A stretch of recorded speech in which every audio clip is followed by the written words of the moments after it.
Tema Talks is brought to you by the Tema Conter Memorial Trust, which is Canada's leading provider of peer support, family assistance, education and training for emergency services, public safety, military personnel, and their families. Check out tema.ca for more information. The views, opinions, and endorsements expressed in each podcast episode are those of the host and the guest alone, and do not necessarily reflect the official position of the Tema Conter Memorial Trust. The subject matter of this podcast may be triggering for some listeners. Please take the time to get yourself in a calm and positive mind space before listening so you can get the most out of the podcast. Okay, cue the music and enjoy this episode of Tema Talks.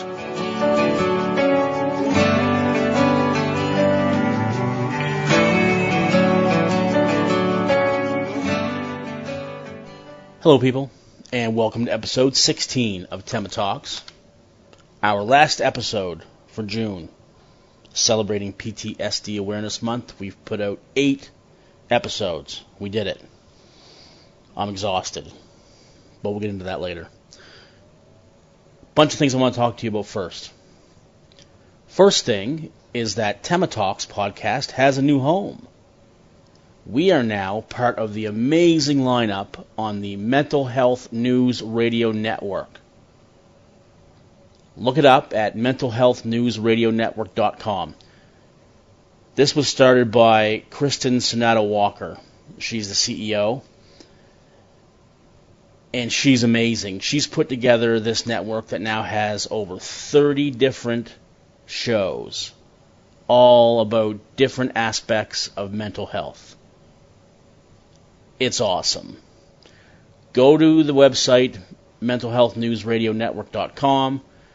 You can find out all about the network there. If you click on our shows, you're going to see that Tema Talks is now there. So when you click on Tema Talks, you're going to see the whole lineup of the most recent, the most up-to-date shows, and it also has all the old Up Talks. You're going to be able to listen to everything there. It's your one-stop shop for everything mental health. I'm truly honored and feel blessed to be part of this network. It's really going to help us grow our listeners and our community, try to get out to more people, help more people, which is what this is all about. So big thank you to Kristen, thank you to Mental Health News Radio Network for bringing Tema Talks on board. All right, next. I want to talk about inclusion. And here's what I mean by that. There are now many different mental health organizations that are all doing good work, great work. There are so many podcasts dealing with mental health now. Many great speakers, many great mental health advocates, so many people doing what they can to help with this issue. And we need all of them. And here's why. It's going to take all different kinds of people, all different kinds of organizations, all different ways of attacking this issue to make a dent. Someone may, if you don't necessarily connect with Tema Conter Memorial Trust, maybe you connect with Wounded Warriors, okay, or maybe you connect with Badge of Life Canada. And that's okay. That's totally okay. As I said, also many podcasts out now. So many more. So if you don't necessarily connect with Tema Talks, that's okay, because there's going to be a show out there to connect with. And where I'm going with this is that we all need to support each other and share each other's work. This is not a competition. It just isn't. Yes, a lot of these organizations rely on charitable donations, Tema Conter Memorial Trust being one of them. I believe there is lots of money to go around. That's my personal opinion. We need to embrace everybody, bring everybody in as much as we can, share everybody's stuff. Now, I had trouble with this. When I first started Up Talk Podcast in January of 2016, obviously was really protective of it and probably a little bit more defensive than I needed to be, or a lot more. And when I started seeing other people start podcasts, my first reaction was, shit. What if people start listening to them instead of listening to me? What if they do a better job than I'm doing? Or you know what? Am I not doing a good enough job? Is that why we need more podcasts? Totally wrong way of thinking. And I realized that like right away. But it was just a gut reaction that I think is a normal reaction. But now I'm an advocate for the opposite. I share all the podcasts I can on my Facebook page or on my social media from everybody just because I know that they're going to help somebody. And that's the point. Okay? The point isn't who can get the most listeners, who can have the most followers, who can raise the most money. That's not the point. Those are all nice things. But that's not the point. Okay, this is a human being issue. We're dealing with human lives. We need to, put down our shields and be okay with everybody. We're not going to agree on everything. Obviously, there's organizations that may take a different approach that maybe isn't the approach of the Temacontra Memorial Trust. It's not an approach that they would necessarily agree with or take on themselves, but that's okay. Because that approach, that different approach, may work for somebody. And again, that's the point. All right? So I try to share as much different stuff as I can. As many different perspectives, many different podcasts, organizations, advocate work. And I would challenge other advocates, other organizations, other podcasts to do the same. Share everybody else's work. It's not going to diminish your work or organization at all. It's only going to strengthen its integrity and lend itself to growth. I hope that made sense. Something that I wanted to say. My guest this episode is Leanne Daley. She is the Temacontra Memorial Trust Ambassador for Alberta. Yes, another Alberta person. I know. It's happening. I can't help it. It is the way it is. Okay? Leanne is a paramedic as well as an aggressive mental health advocate with a great story. You're going to love this chat. There's a twist in this chat, and you're going to know it when it happens. It threw me for a loop for a second. It was awesome. It was great. So let's not waste any more time listening to me.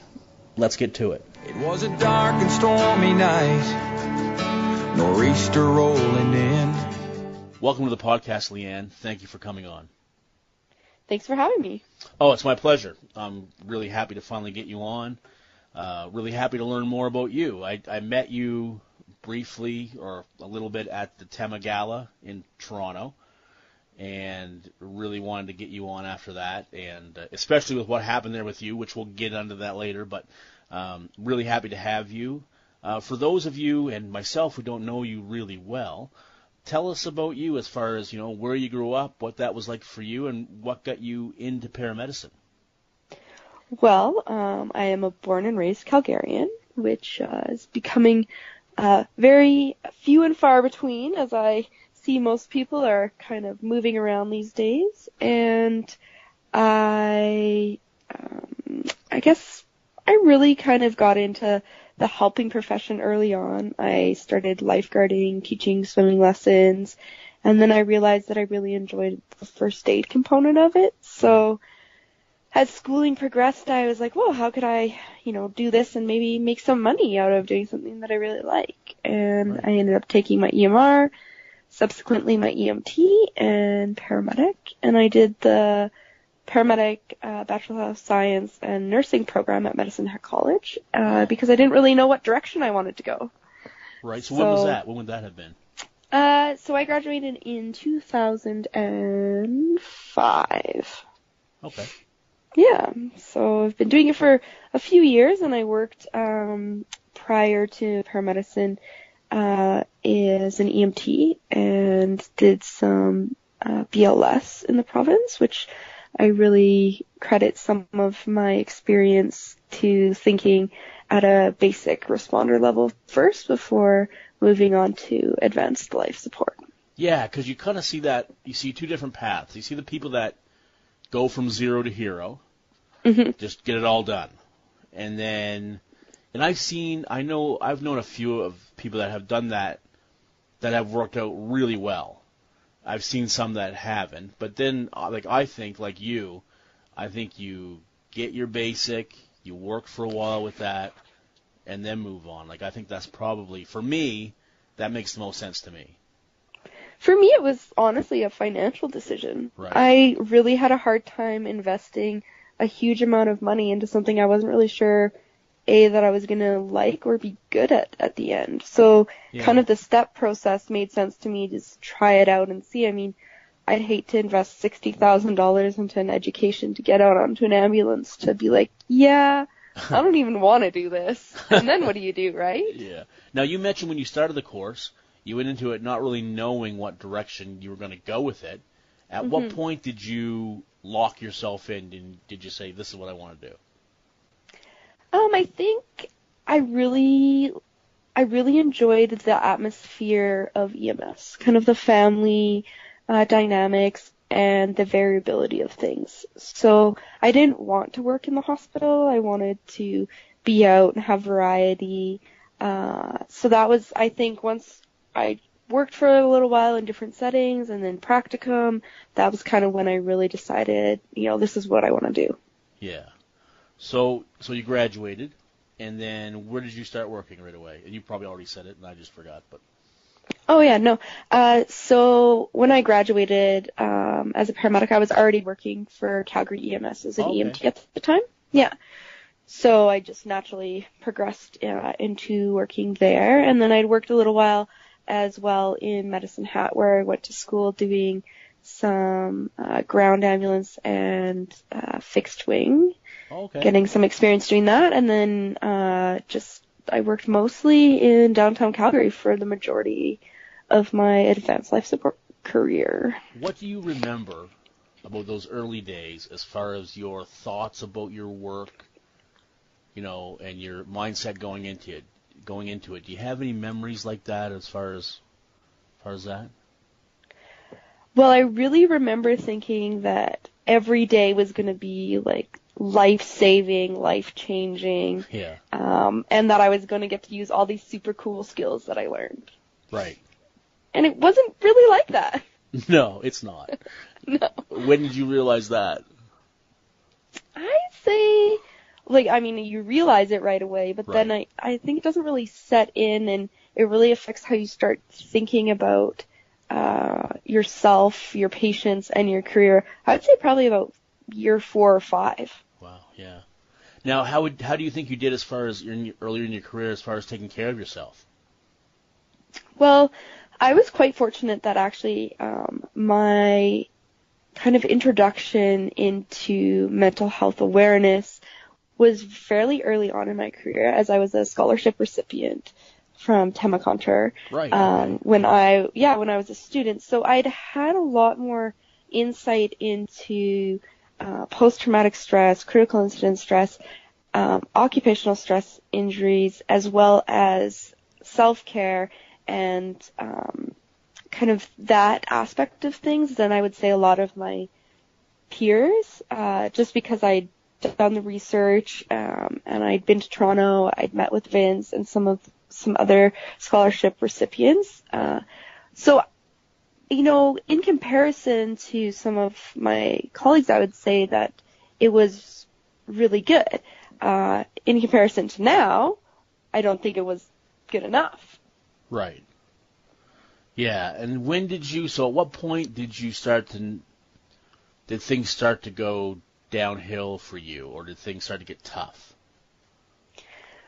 Well, at first I would say that it wasn't even tough or downhill. Things just started to change. Right, okay. So I went from, so I had started seeing a different light of myself, and as I was looking at things a different way. So how I observed my patients or the system that I was working in, and then things also that were completely not work related in my daily life. I started, thinking about things that I would never think about before, or being bothered in certain situations. And so that's when I kind of was like, oh, well, what's going on here? Is it, am I finally just really exhausted because, working to pay off student debt, I want to buy a house, and so I'm picking up overtime shifts, and am I maybe just working too much, or what's going on? And I would say really the turning point for me was when one of my relatives said at like a family dinner, oh, you're really hardened and calloused, and you have a dark view on everything. Oh. And to me, I didn't feel that way. I didn't feel that I had a dark view. I just felt that this was the way it was, because this is the way society has been presented to me, and this is the interactions I've had. Right. So did you blow that off, or did you take that to heart? At first, I kind of blew it off. I was more annoyed. I was like, well, what's your problem?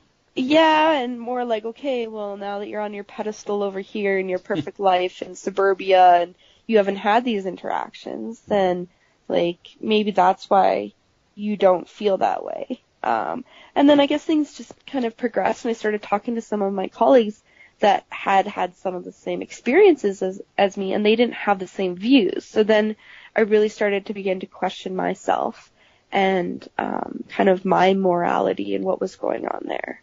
Right. So how long after that, between that and you getting diagnosed with PTSD, how big of a span was that? I would say there was about 4 years. Right. And then really the tipping point for me was kind of a cumulative series of things with maybe one, big trigger that kind of tipped me over the edge, I would say.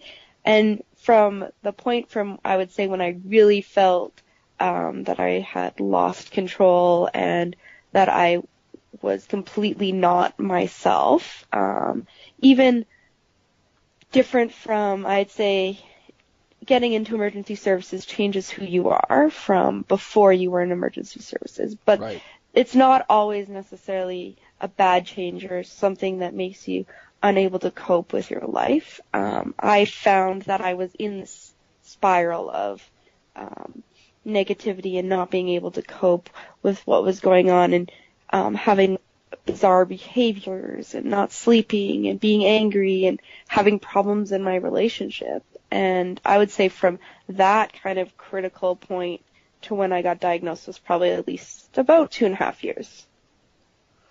And for that 2.5 years, were you trying to get help, or did it escalate to the point where you got diagnosed and and got help then, or were you trying to figure it out that whole 2.5 years? I would say for about most of the 2.5 years, I was struggling. I was just struggling. I couldn't really figure out what was going on. I knew something wasn't right, but I didn't know what wasn't right. And then I started to self-identify that, I think that this is related to work, and so I started trying to get help, and then I kept hitting a bunch of different roadblocks, whether it be like organizational roadblocks or personal ones that I set up that I didn't even realize maybe I was setting up at the time. Yeah. Yeah, for sure. I think we all do that. Sometimes we can be our worst enemy, and especially with first responders, we are more than not. We are our worst enemy, especially when we need help. I find. So, were you married at this point in 2011? I was not. No. You weren't. But were you in a relationship with your husband, with your now husband? No, I was not. No. Okay. So when did he come into the picture?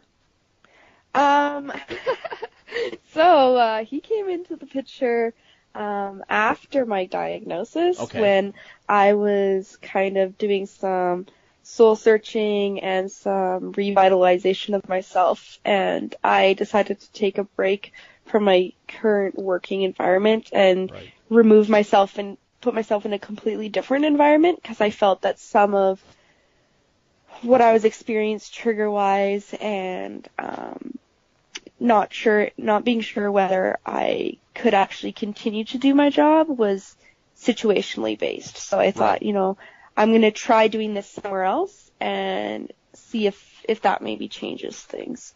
All right. So I met him on the job in a different location. Perfect. So I kind of pulled you ahead too fast with that. So I'm going to go back a little bit. So you get diagnosed. What are some of the things after your diagnosis, some things that, that you went through, whether it be different types of therapies, things that worked for you, or some things that you found that didn't work really well for you, knowing that everybody's different and different things work for different people, obviously. Yeah. So I trialed a couple of different things. I tried different therapists, different treatments, as well as medication, which I was very resistant to trying. Right. And so what I found worked for me was a combination of therapies. So finding a therapist that was a really good fit, that understands first responders, that's worked with first responders. Yeah. And did you go through a few before you found that? How many? Yes. You did.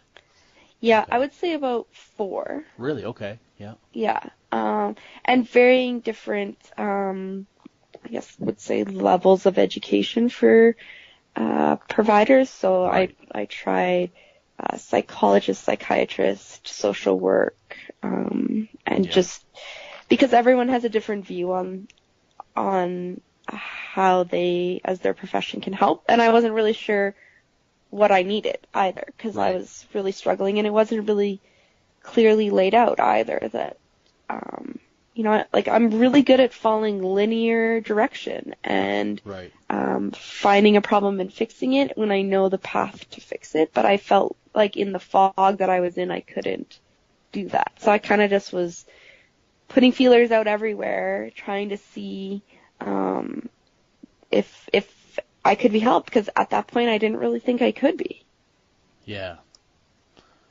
Yeah, for sure. So then you have this change of environment for work. Mm-hmm. Right, eventually. Yeah. And so talk about what you're doing or what that change was for you. So I had 2 changes. Okay.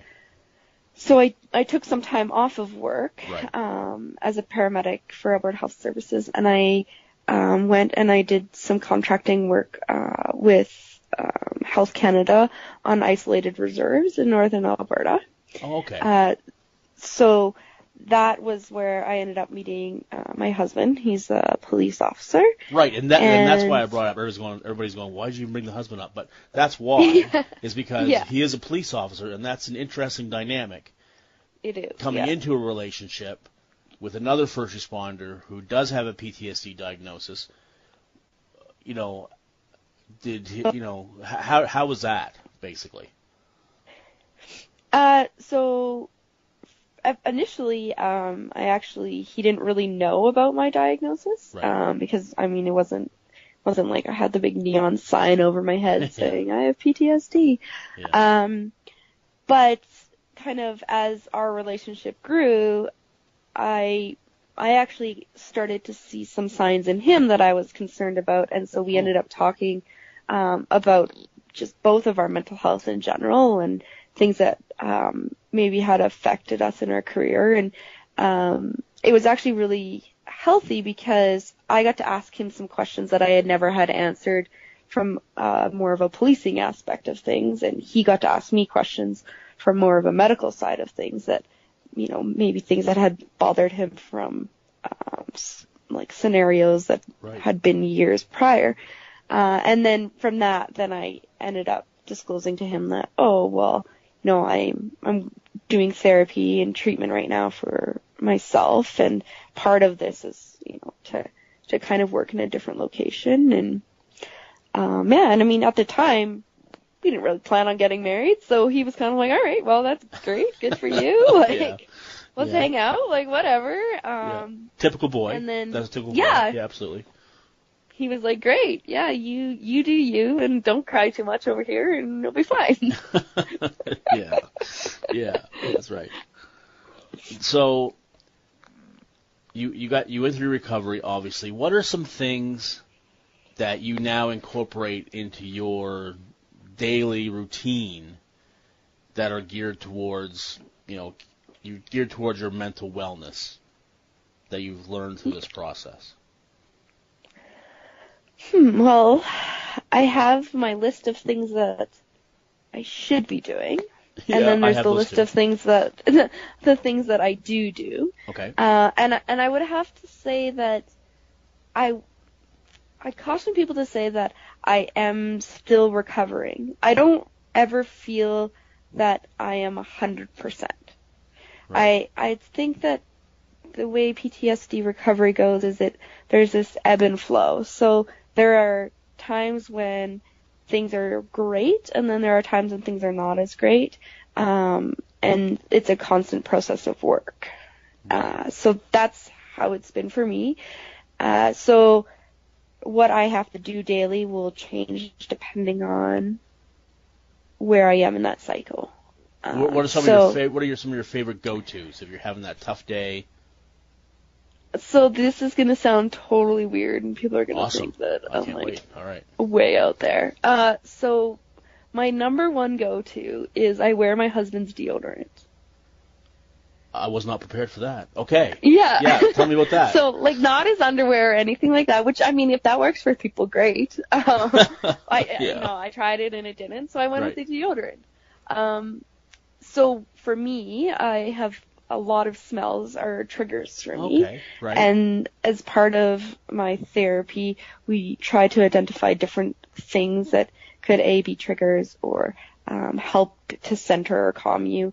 And I really wanted to work on finding something that I could use while I was at work. So I, early on found that I was able to kind of bring myself out of a flashback or stressful situations or center myself if I wasn't at work. I found that I was able to do, that at home or in the ideal scenario in the therapist's office. That wasn't, it was challenging, very challenging at the beginning, and then as I worked through it, I was able to do it. But I had a lot of fear and anxiety about working, and if I was presented at work with a trigger, how I might kind of help myself without having to, completely disengage from the scenario. Right.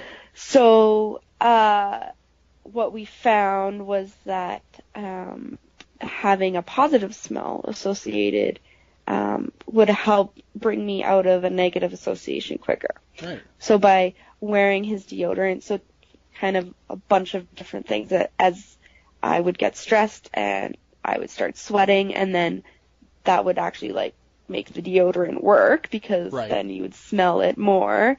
And then oh, people are going to laugh. If I was in a very stressful situation, I could casually just smell my armpit. And you're on a scene, nobody really notices if you're just smelling your armpit. And that would remind you of him? Is that the calming effect? Yeah, so it would just, so that would just help remind me of a place where I felt really secure and safe. And for me, that works. I know some people might smell coffee or whatever makes them happy. And it's not any kind of deodorant. I don't just go around sniffing random people's armpits and being like, oh yeah, now I'm really thinking calm. of the Saturday Night Live skit whenever you say that. I'm sure that no other guest is going to give me this coping mechanism. This is gold. This is awesome. Yeah. No, but you know what? It makes sense, though. When you explain it, it totally makes sense 100%.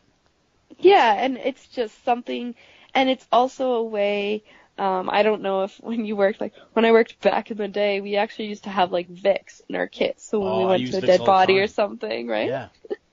I used to carry a little Vicks with me.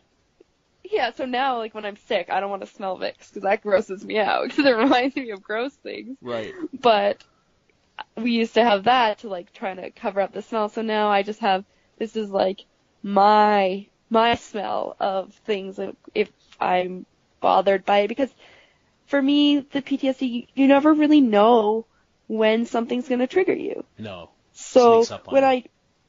when I returned to work, I wore his deodorant for quite a long time. Or if, I just recently came back to work after maternity leave, so I was gone for a year, and I had a lot of anxiety around returning back after that.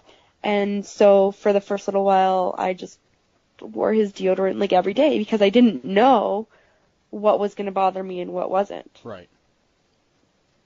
Man, that's awesome. I so was not prepared for that at all.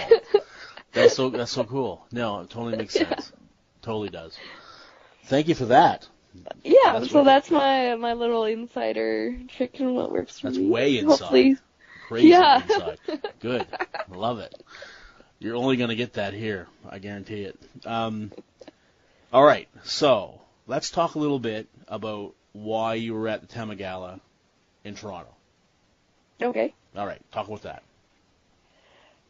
So, as I spoke before, I've kind of been involved with Tema for some time now, originally being a scholarship winner, and then after that, I just was really interested in Vince and the organization, and I felt that as a student, we were really lacking in kind of being prepared for the job in our own health. And we train for scenarios, and we know drugs, and we know if this happens then you do this. But then I felt that once I actually started working, that there was kind of a gap of things that I wasn't prepared for.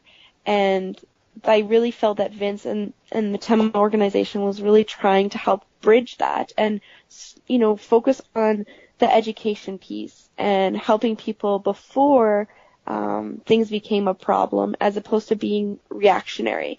And a lot of our world has turned into, I call it drive-through medicine. So you call an ambulance because you want this pill and you want it fixed now. I want to go to McDonald's and I want to get this, and I want my Starbucks coffee like this. And I felt that Vince's organization was really trying to do the opposite of that and front load people with building the resiliency and their skills, so that people could go into this job knowing that, I'm going to be exposed to things and I'm going to have experiences because that is the job, but it doesn't necessarily need to negatively affect me. Or if it does, then I'm going to know kind of what steps to go about to help myself, so that I can continue helping others.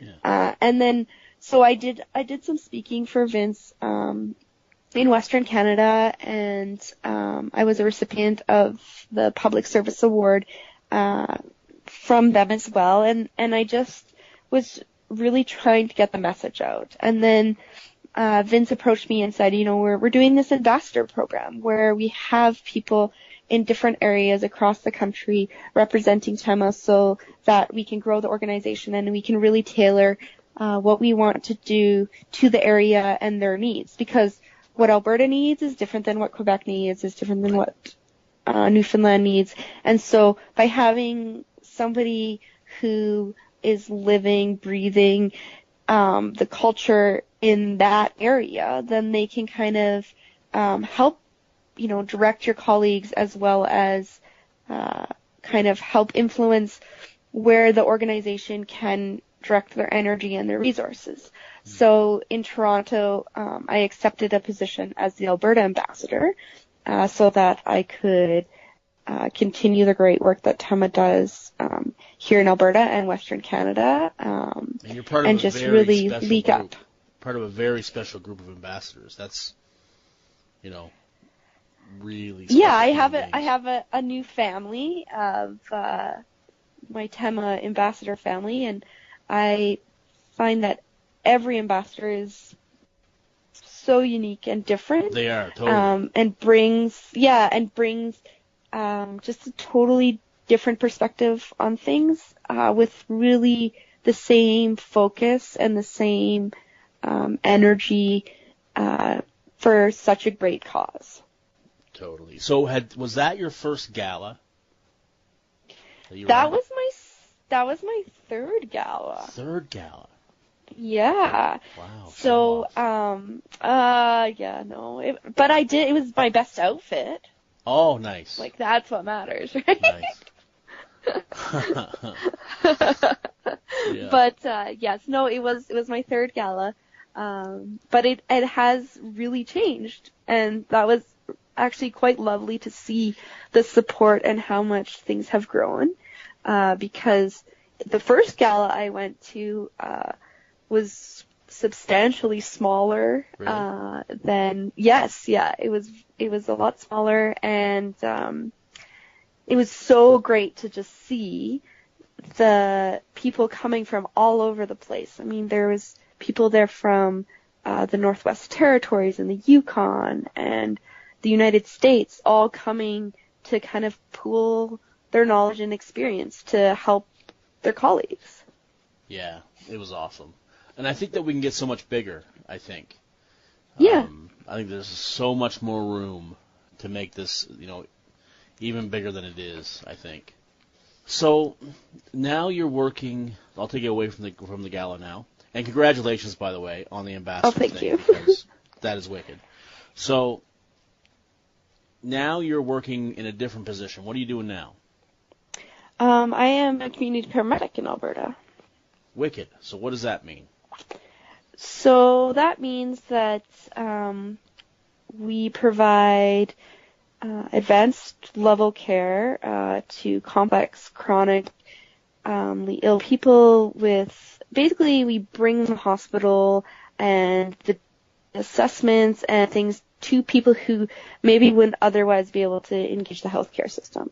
So seniors, post-transplant people, vulnerable and addicted and mental health clients, and people who live in, seniors housing, who maybe don't have family physicians. So it's all about treating the patient where they're at and getting them the most appropriate health care. So whether that means through a family doctor, a merge, nurse practitioner, a community paramedic, however their health care is best provided to them, that's what we do. So how do you find that in contrast to the stereotypical street medic doing what you're doing now as far as your mental wellness goes? It presents a new challenge. So in a way, it's a great change. Some of the triggers that I would have working on an ambulance, I don't have because I don't have those daily interactions. Right. I don't have lights and sirens, and I don't work off of a dispatch type system. But then with that, getting rid of those brings new challenges in that we do palliative end-of-life care. We follow patients more closely, so we have relationships with them. Right. And you're working by yourself. So I find that sometimes there's a lot more internal pressure that you put on yourself than you would if you're in a partnership where you can bounce ideas off people and have somebody see the exact thing that you're seeing at the exact time and, have a discussion about that. We don't have that luxury. And then also we're quite busy. And so with the way our shifts overlap, I could go a whole shift without seeing another community paramedic. So sometimes it's quite isolating. So there's those challenges that you have to kind of work around that I think when we first started that, we didn't consider that. And so some of the therapy that I do now as part of my constant growth and resilience is to work on some of, I would say, my new traumas that have come from that. They're not the same, and maybe not as graphic but just to be cognizant of the fact that I am still continually traumatized at work, it's just in a different way.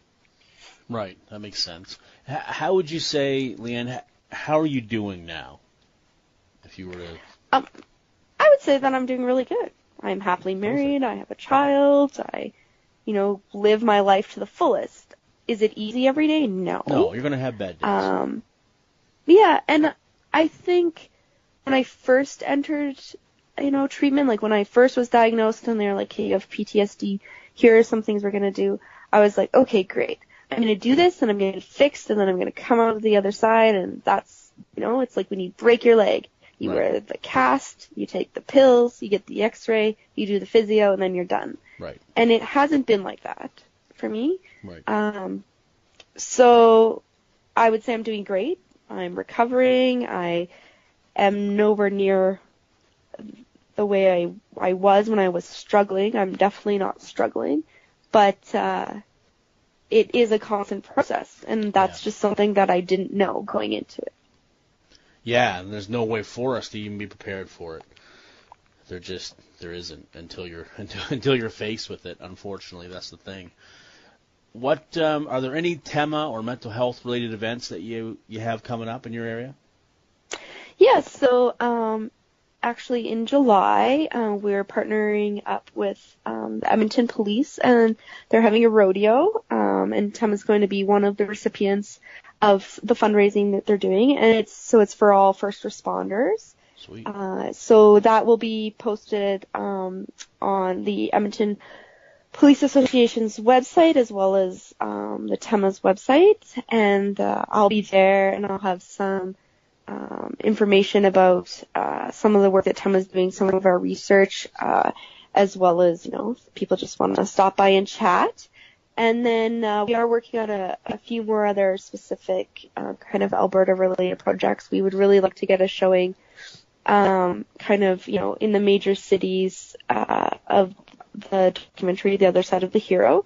So we have had a few showings already, but we would, like to get more and make that available to people. And then we're also looking at, partnering with some of the other agencies that are working in Alberta so that we can spread the word and kind of pool our resources so that we can get people the help that they need and the education that they want. And, Alberta is one of the largest utilizers. Oh, I can't even speak now.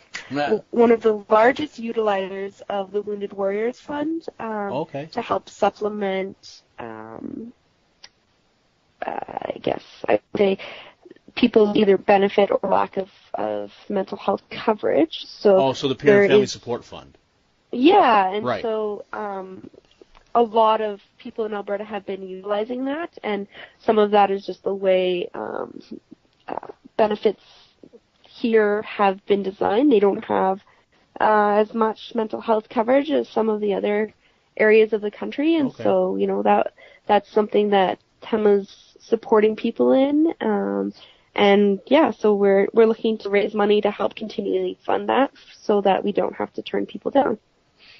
That's awesome. I mean, when I first started Uptalk podcast, because that's where I started back in 2016, I talked to my first couple guests from Western Canada, from Alberta, there was a sense that there wasn't a whole lot going on as far as mental health advocacy, and TEMA really hadn't been out there yet for the most part. But now, like, you guys are on fire. Like, there's so much.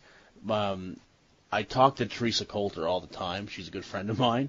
Yeah. And she mentioned the other day, she said, like, man, like, all your guests are from Alberta, like, recently. and she's right, a lot of them have been, and it really seems to be, in the country, it seems to be a hotbed right now of awesome people, awesome mental health advocates who are telling their story, who are out there, doing the good work that needs to be done, and it's awesome to see.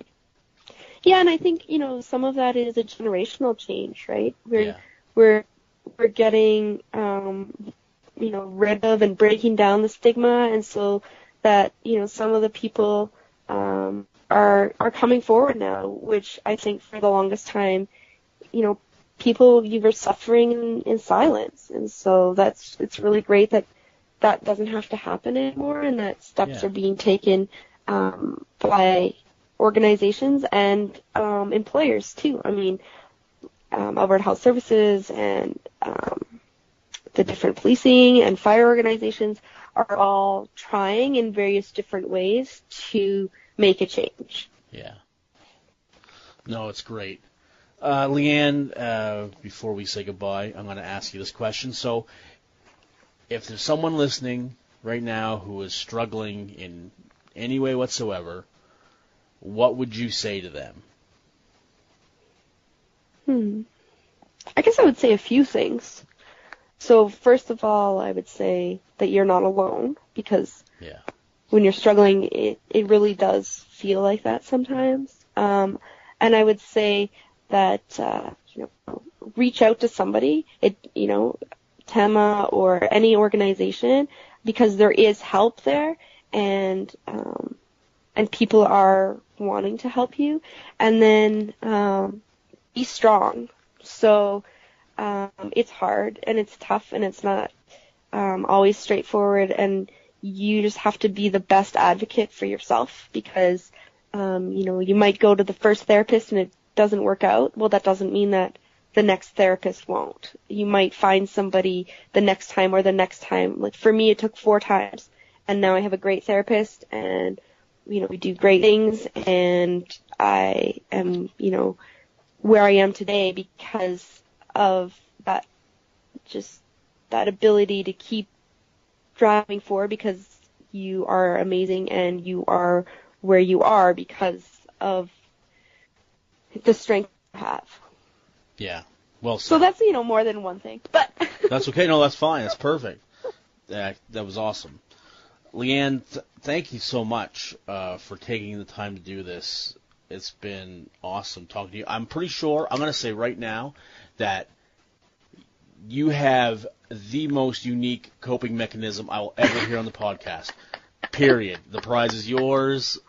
It's done. And it was so awesome. It was so great. But I should start marketing deodorant or something like yeah, that and become a do millionaire. You gotta do it. But yeah, all joking aside, thank you for your work.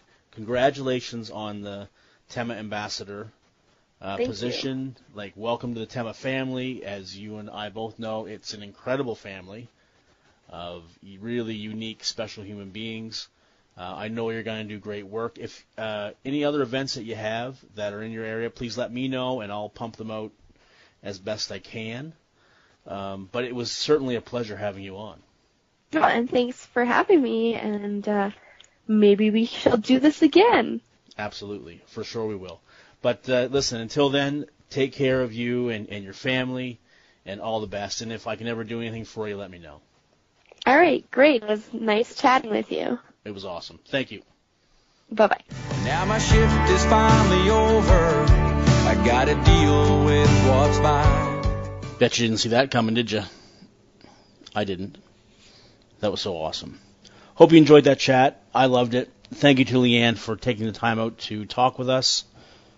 That was great. Okay, people. That wraps up PTSD Awareness Month. 8 episodes. And so far, 16 episodes this year. And I'm tired. It's a lot of work, but I truly love doing it. I'm going to take a little break now. I'm going to take July and August off.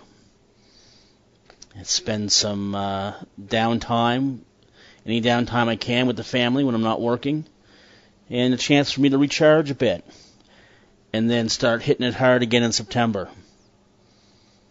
I say that, but we never know what could happen. You never know what could happen. You may see an episode, but I don't think so. If you do, it'll just be a surprise one. Definitely nothing planned. I'd love it if you emailed me or Facebook messaged me, got me on Twitter or Instagram, and let me know what you think of these.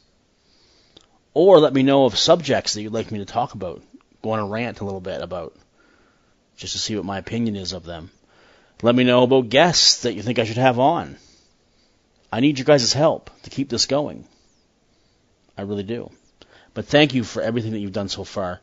Before the summer break, I want to certainly take time out and thank Vince and everybody at the Temacon Memorial Trust for handing this podcast to me to run with their name on it.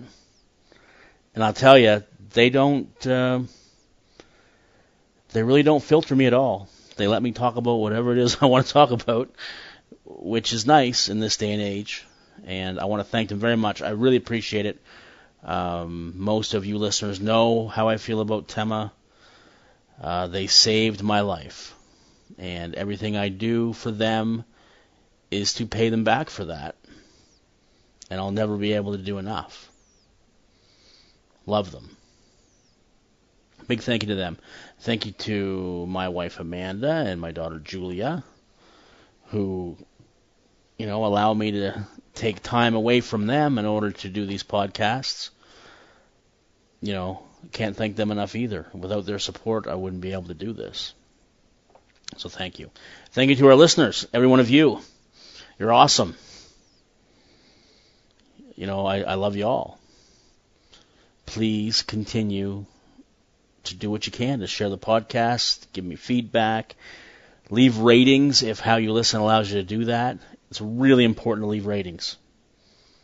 Really important. Did I mention that? I have. Please do it. Big thanks to all my 16 guests that I've had so far. Actually 17, when you also include the Tema Talk side chat that I did. So thank you.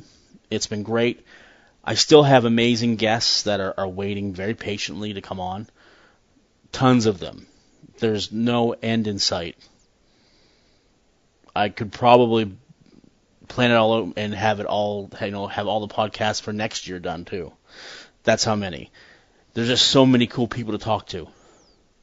That's what I'm so astonished with every time I do a podcast episode, is that there are just so many cool, amazing people, and we need every single one of them. So it's great. So thank you to everybody. I know I'm forgetting people, but there's just so many people to thank. Oh, and obviously, thanks again to the Mental Health News Radio Network, who's now brought us into the family, which really is going to broaden our listener group and puts me in great company with so many mental health podcasts and show producers. It's awesome. Really excited about it. All right, before I go, I obviously need to remind you that you can golf with Team Tema. Come and golf with myself, Kevin Davison, and Nova Scotia MLA David Wilson, who's a former paramedic and a huge mental health advocate. We need someone to complete our foursome for the Help Our Heroes charity golf tournament, September 29th, Granite Springs in Halifax, an event put on by Bobby McKenzie, Halifax firefighter, built like a superhero, awesome dude, and all proceeds go to the Tema Memorial Trust. So, if you want to golf, if you like golf, and you're going to be in the area or can get yourself there September 29th, all you have to do is this. Email me, tematalks@tema.ca. Email me a screenshot. If you don't know what a screenshot is, ask your kid. They're going to know. Give me a screenshot of you following us on Facebook, Twitter, or Instagram. Either one of those, any one of those. Okay? Also, email me what you do on a regular basis to maintain your mental wellness. And also let me know what your favorite episode of the podcast was and why. That's it. It's really easy. On August 1st, I'm going to take the people that emailed, going to draw a name. That person's going to get to golf with us at an amazing event for no charge, other than getting yourself there, bringing your gear. That's it. So please do it. The Facebook page contest continues to roll along. We're over 800 people now, 800 likes, which is great. On the way to our goal of 1,000. Once we get there, you know what's going to happen. We're going to draw 5 names for 5 Tema swag bags. Okay? So continue to share the podcast if you already like it. Share the page, I should say. Continue to share the Facebook page if you already like it. If you're listening and you haven't seen the Facebook page, check it out, Tema Talks Podcast, and let me know what you think. like it. If you would, that would be awesome. Everybody's in on this. All 1,000 names will be in on this, so it's all good. As always, check out tema.ca for more info on what we do. And I think that's about it, guys. I'm off for the summer. It's been awesome. I hope you guys have a great summer. I want to hear about it. I love hearing from you guys, okay? So, until I talk to you again, take care of yourself and each other. More love, less judgment. 'Cause we ain't superheroes, we're just ordinary people trying to make a difference and the first on every scene. And it's a heavy, heavy burden to carry.